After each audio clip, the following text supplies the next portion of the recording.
D'ailleurs, en entendant parler Wasila, j'aurais pu dire tout ce qu'elle a dit sur la révolution tunisienne. Elle me conforte énormément dans mes pensées, dans ma manière de voir la révolution.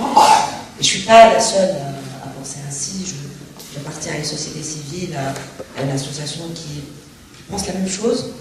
En fait, je reste très, très optimiste par rapport à tout ce qui se passe en Tunisie, parce que c'est la première fois exactement que des débats, que des tabous sont mis sur la place publique, qui sont discutés. On se bagarre, c'est vrai.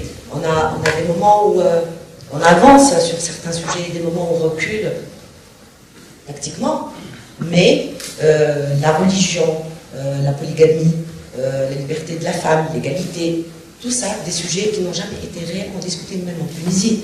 Et pourtant, depuis 1956, la femme tunisienne jouit d'un statut plus ou moins égalitaire avec l'homme, d'un statut où elle a tous ses droits. Mais ça n'a jamais été le combat de l'égalité avec l'homme, ça n'a jamais été un combat populaire, un combat de tout le monde, un combat dans la rue. Ça a été, bien sûr, il y a eu des mouvements féministes avant l'indépendance et même après l'indépendance qui ont défendu le statut de la femme, mais ce n'était pas un mouvement populaire, c'était une élite et qui a été appuyée par une volonté politique. Ce désir a été appuyé par une volonté politique. Ça n'est jamais venu de la rue, d'en bas. Maintenant, on est en train de se rattraper et faire les combats qu'on n'a pas faits il y a 50 ans. Et je pense que ce soit pour les femmes, pour les médias, l'indépendance de la justice, tous ces combats-là qu'on est en train de faire activement sont nécessaires. Et si on gagne ces combats, ça va devenir définitivement des droits populaires, des droits acquis par le peuple. Et personne, aucune volonté politique ne pourra plus jamais les enlever. Alors vous dites que vous prendrez les armes s'il le faut. Quelles sont vos armes? Et le milieu associatif, comment on se bat, comment on atteint ses objectifs quand on est comme vous, une avocate tunisienne, et que tout d'un coup il y a un événement dans la société du pays qui vous fait passer ailleurs.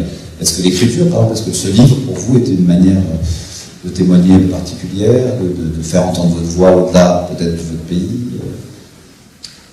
D'abord, je voudrais préciser que je ne me considère pas vraiment une femme de littérature ou d'écriture. C'est un hasard, c'est un heureux hasard, c'est une belle rencontre avec Valérie Urman, qui a écrit avec moi ce bouquin. Et en fait, mon premier objectif était un travail de mémoire. Pendant 2 ans, on a vécu plein de choses, des milliers d'événements, tous les jours. C'était un rythme, j'avais l'impression que j'ai vécu 10 ans en 2 ans. C'était très, très, très rempli d'émotions, d'événements, d'actions, de combats. Et j'avais peur que la multitude de ces événements font qu'on va oublier, un jour on va oublier des choses magnifiques, même des petites choses qui paraissent maintenant anodines, pas très importantes, mais qui ont un sens énorme. Donc, je voulais d'abord faire un travail de mémoire et mettre sur un papier tous ces actions, tous ces événements qui se passent tous les jours. Et puis, il y avait aussi un désir profond de rendre hommage, surtout aux femmes. Parce que, surtout la première année de la Révolution, cette image ne paraissait pas bien à l'extérieur. Les femmes tunisiennes, tout âge confondu, toutes les catégories sociales sont sorties dans la rue et ont participé activement à la réussite et ont accompagné cette révolution. Je voulais rendre hommage à toutes ces femmes, surtout, bien sûr, j'ai parlé des femmes très connues, médiatiquement connues, mais aussi j'ai parlé de toutes ces femmes qui se battent dans le silence et dans l'ombre, et qui font des sacrifices énormes. Elles sacrifient leur boulot, leurs enfants, leur confort, tout. Et il y a bien sûr des raisons subjectives aussi qui m'ont poussé à accepter cette aventure. Je voulais moi aussi recoller les morceaux parce que moi aussi je venais d'une famille militante, mais je me suis jamais réellement militée. J'ai jamais réellement milité. J'ai fait quelques... Dites-moi un petit peu votre environnement familial. En fait, je viens d'un père qui a fait la prison au moment de Bourguiba, parce qu'il appartenait à un mouvement, mais parmi les premiers mouvements de gauche qui se sont opposés à Bourguiba dans les années 60 et 70. Il a été incarcéré en 72 jusqu'à 79. Donc, j'avais 3 ans à l'époque, et quand il est sorti, j'avais 9 ans. J'ai pas connu vraiment mon père pendant cette enfance. Donc, j'étais toujours tiraillée entre la fierté d'être la fille d'un militant qui n'a jamais accepté la dictature, mais en même temps, j'étais en colère contre ce père qui a, pour faire passer ses idées, il a sacrifié sa famille, entre autres, il m'a sacrifié moi.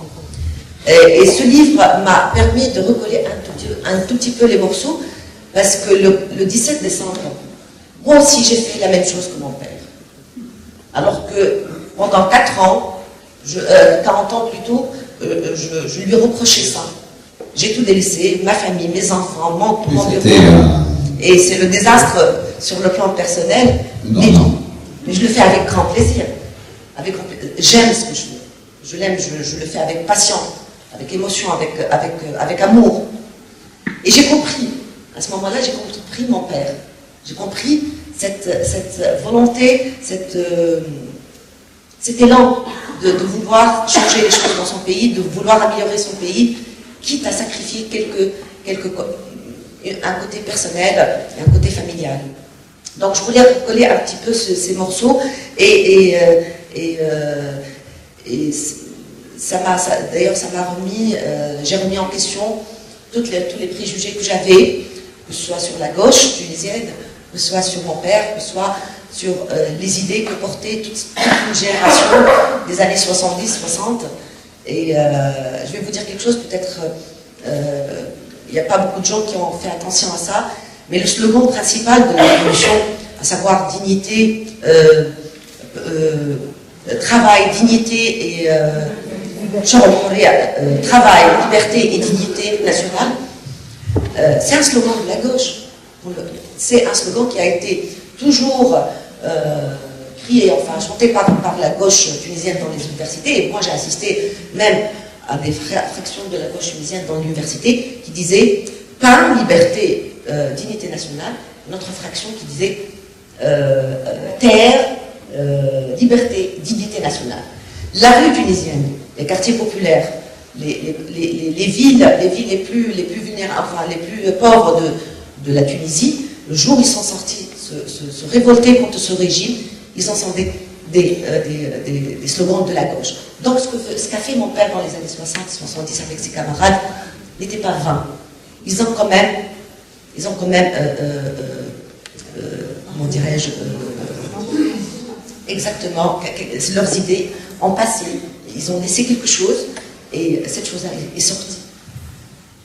On n'a pas entendu des slogans qui font référence à des mouvements islamistes, ou à des mouvements rétrogrades, ou à des mouvements nationalistes. On a entendu des slogans sur la dignité, sur la justice sociale, sur l'égalité, sur la liberté. Et c'est les slogans de la gauche qu'on ne veut pas.